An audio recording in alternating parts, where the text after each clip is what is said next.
Siya ay ipinanganak sa isang mundong puno ng mahika. Walang anumang kakayahang mahika pero nagpa siya na maging pinakamalakas na mangkukulam pagkatapos patayin ang bawat halimaw sa piitan gamit ang kanyang espada. Si Will ay isang batang lalaki na nabubuhay sa isang mundong mas pinahahalagahan ang mahika kaysa anumang bagay ngunit sa kasamaang palad para sa kanya. Siya ay ipinanganak na walang anumang talento sa mahika. Ngunit siya pa rin ay nakapasok sa isa sa pinakaprestihiyosong akademya ngunit ang problema ay paano magtatagumpay ang isang taong walang talento sa mahika sa isang unibersidad na ganito. Nagpasya siyang harapin ang problemang ito sa pamamagitan ng pagpapahusay ng kanyang kasanayan sa espada at regular na pumupunta sa mga mataas na antas na piitan. Lumaban-laban sa malalaking halimaw na nagpapakawala ng mga spell ng mahika sa kanya na kanyang iniiwasan at ginagamit ang kanyang kamanghamanghang bilis at kakayahan sa espada upang lubos na masindak ang halimaw at hatiin ito sa kalahati sa isang hampas lamang. Ngunit iyon ay isa lamang pagsasanay habang kanyang napagtanto na kailangan niyang harapin ang dose-dose ng mga katulad na halimaw kung nais niyang makalabas ng piitang ito ng buhay na hindi naman malaking problema para sa kanya dahil nagawa na niya ito ng maraming beses dati. Kinabukasan, pumunta siya sa silid-aralan na sobrang pagod kung saan ang propesor na nagngangalang Edward ay nagtuturo sa kanila tungkol sa mga batayan ng alchemy at kung paano gumawa ng asupre na tumutulong sa paggawa ng mga pampasabog na pansin ni Edward si Will na inaantok sa likod kaya tinawag niya ang kanyang pangalan. Ngunit hindi ito naririnig ni Will kaya tuloy pa rin ang kanyang paghinga sa pagtulog hanggang sa sumigaw si Edward na ikinagulat ni Will at siya ay biglang tumayo. Pinapunta siya ni Edward sa harap at hiningi na ipakita ang kanilang pinag-uusapan. At walang magawa si Will kundi sumunod sa harap ng buong klase upang ipakita ang proseso. Sinabi ni Edward na napakadali nito at ang kailangan lang gawin ni Will ay gumawa ng apoy at lalabas ang asupre. Kinuha ni Will ang kanyang wand at binigkas ang spell upang magdala ng apoy. Ngunit sa kanyang pagkadismaya, walang kahit isang maliit na spark na lumabas mula sa wand. Nagtawanan ang mga estudyante na parang siya ay isang komedyante ngunit sinaway sila ng guro. Tumingin si Edward kay Will na may pagkasuklam at sinabi na hindi niya alam kung paano. Magaling si Will sa teorya pero walang kakayahan sa anumang uri ng praktikal na mahika. At nagtataka siya kung paano nakapasok si Will sa akademya na ito. Biglang lumabas si Sean na may pulang buhok. Kinuha ang kanyang wand at nagtitiwala na itinutok ito sa mga bagay sa mesa at gumamit ng apoy. Naganap na sinunog ang mga ito at lumikha ng asupre. Habang si Will ay nagtago sa likod ng apoy, sinabi ni Edward na huwag gumawa ng anuman nang walang pahintulot at agad na lumikha ng isang malaking kristal ng asupre gamit ang kanyang spell.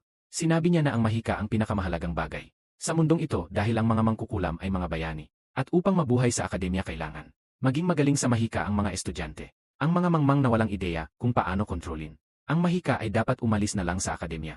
Pagkatapos ng class lumapit si Sean at ang kanyang mga kasama kay Will at pinahiya siya sa pagsasabing nakapapatay lamang siya ng mababang antas na halimaw. Ngunit isang kaklase at matalik na kaibigan ni Will na nagngangalang Cole ay lumapit at sinabi kay Sean na iwanan na si Will dahil mas mabait siya kaysa kay Sean at sa kanyang grupo. Nabigla si Sean ngunit tumawa ito at sinabing ang kabaitan at sipag ay walang patutunguhan. Kung wala kang mahika, bago siya umalis kasama ang kanyang mga kasama. Habang naglalakad si Cole at Will, sinabi ni Cole na huwag mag-alala ngunit sanay na si Will sa ganitong pang-asar. Habang tumatingan siya sa kalangitan na maganda. Napagtanto na ilang taon na ang nakalipas. Ang mga tao ay nasa ilalim ng dilim at hindi nakita ang kalangitan. Dahil nabubuhay sila sa takot sa mga masasamang espiritu na nagdala ng anino sa buong mundo. Sa kabutihang palad may 5 maalamat na mangkukulam na tumindig laban sa masasamang espiritu at pagkatapos ng malaking labanan ay nagtagumpay silang itaboy ang mga ito at pinalaya ang mga tao mula sa kadiliman. Ipinakita sa kanila kung ano ang tunay na kalangitan.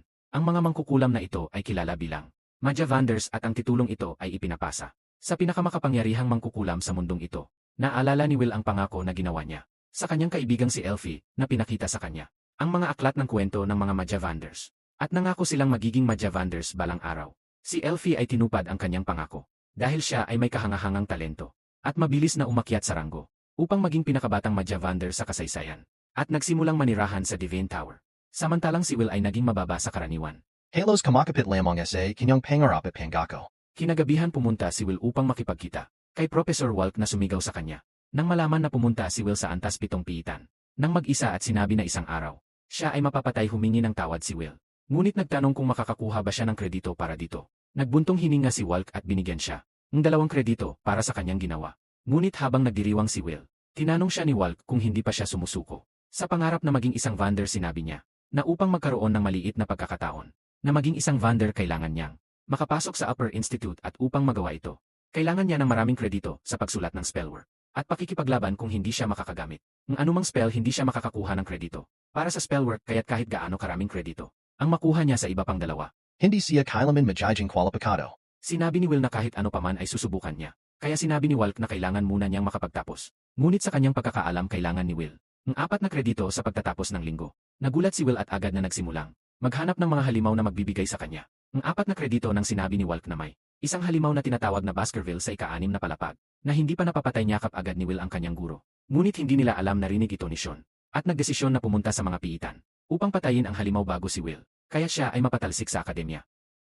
Dahil sa hindi pagkakaroon ng sapat na kredito, kinagabihan pumasok si Will sa kuweba, kasama ang kanyang alaga na si Kiki at sinabi niya na gamitin ang kanyang ilong upang mahanap ang halimaw. Ngunit tila hindi interesado si Kiki dahil sa huling pagkakataon na lumaban si Will sa isang Baskerville, nasunog siya ng hininga nito. Samantala si Sean at ang kanyang mga kasama ay pumasok din sa ika-6 na palapag na determinadong hanapin ang halimaw bago si Will kaya siya ay mapatalsik. Ang isa sa kanyang mga tauhan na may kulay rosas na buhok ay nagtanong kung magandang ideya ba para sa 3 mangkukulam na pumasok sa ika-6 na palapag. Ngunit galit na tiningnan siya ni Sean at sinabing isa siya sa pinakamagaling na mangkukulam sa klase at kayang harapin ito. Habang naglalakad iniisip niya ang galit ng mga rasistang kaisipan at sinabi sa kanyang mga tauhan na gamitin ang kanilang scan magic upang mahanap ang halimaw. Nang biglang lumitaw ang isang malaking halimaw at sinuntok ang batang may tinik na buhok na naging parang pancake sa peder. Nabigla si Sean at hindi makagalaw. Habang batong may kulay roses na buhok ay sumaga sa takot. Narinig ni Will ang sigaw at agad na tumayo, bago tumakbo ng mabilis patungo sa ingay.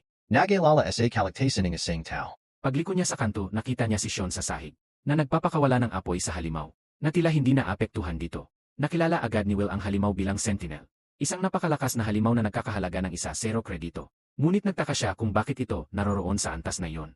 Napagtanto niyang walang epekto ang mahika ni Sean sa halimaw. Habang patuloy na lumapit ito sa takot na batang lalaki sa sahig, nag-isip si Will kung tutulungan ba ito. Ngunit biglang naalala niya ang lahat ng pagkakataong pinagtawanan siya ni Sean ng walang dahilan. Nais niyang ipikit ang kanyang mata at magpanggap na hindi niya ito nakita. Ngunit naalala niya si Elfie na nagsabi na siya ang pinakabait na tao na kilala niya. At binigyan siya ng pars ng salamin. Ito ang nagpapaalala sa kanya kung sino siya talaga. Kaya sinuot niya ang salamin habang ang halimaw ay itinaas ang kanyang sandata upang tapusin ang hambog na bata. Hina harangan naya ang take ing halama sa tamang oras. At itinaboy ito upang iligtas si Sean. Habang nasa akademya pumasok si Edward sa silid ni Walt. At sinabi na agad ipadala ang kanyang alaga sa piitan. Dahil pumasok si Sean at ang kanyang mga tauhan sa ika-6 na palapag ng walang pahintulot. Napagtanto ni Walt ang nangyari, ngunit sinabing huwag mag-alala. Dahil naroon din si Will sa parehong palapag. Sa piitan, nakikipaglaban si Will sa halimaw. Paulit-ulit na hinaharangan ang mga atake nito at iniiwasan ito. Bago magbigay ng mabilis na hiwa sa braso ng halimaw, na nagpuputol ng isang daliri nito. Galit na tinangka ng halimaw na umatake, ngunit umiwas si Will. Habang gumagala siya sa hangin na parang agila. Sa wakas na huli ng halimaw si Will ngunit nabarahan ni Will ang atake gamit ang kanyang espada. Napalipad siya pagkatapos ay nagpakawala ng mga bato. Ang halimaw na kanyang pinagpira-piraso ng walang kahirap-hirap. Tumalon siya sa paligid ng halimaw at nakarating sa likuran nito bago itinusok ito sa lig. Nagwawala ang halimaw habang si Sean ay labis na nabigla sa kakayahan ni Will. Habang nasa akademya nabigla rin si Edward. Habang sinabi ni Walt na si Will ay isang outcast. Dahil wala siyang mahikan ngunit may superhuman na lakas. Para sa isang mangkukulam, siya ay kasing tatag ng isang dwarf. At ang kanyang utak ay napakahusay na natutunan niya. Ang lahat ng mga pattern ng atake ng anumang lahi. Sa isang tingin lamang sa mga ito, pinanood nilang magawang putulin ni Will ang braso ng halimaw. At tahimik na naglakad patungo sa malaking espada sa lupa. Kinuha ni Will ang malaking espada ng walang kahirap-hirap. Sinabi ni Walt kay Edward na sa isang mundo na puno ng mahika at mga mangkukulam, si Will ang nag-iisang mandirigma. Nagpakawala ng energy beam ang halimaw mula sa bibig nito. Ngunit nabarahan ito ni Will gamit ang malaking espada. At pinira-piraso ang halimaw na nahulog sa lupa na hindi gumagalaw. Pagkatapos lumapit si Will at tinulungan si Sean, na nananatiling nabigla habang hindi makapaniwala si Edward, na sumigaw kay Walt na ang isang tao na walang mahika ay hindi kailanman hihigit sa isang mangkukulam. At lumabas ng silid habang napagtanto ni Walt na si Edward ay nasa malaking dosis ng copium ngayon. Alam niya na ang kwento ni Will ay magiging alamat habang binabago niya ang mundo. Sa pamamagitan ng paggawa ng wistorya ang nag-iisang lugar sa mundo kung saan nagtatagpo ang wand at espada. Kung nagustuhan mo ang video na ito, siguraduhin tingnan ang bagong anim na ito tungkol sa isang Frank na talunan na naging pinakamalakas na adventurer sa pamamagitan ng pagpatay sa mga halimaw.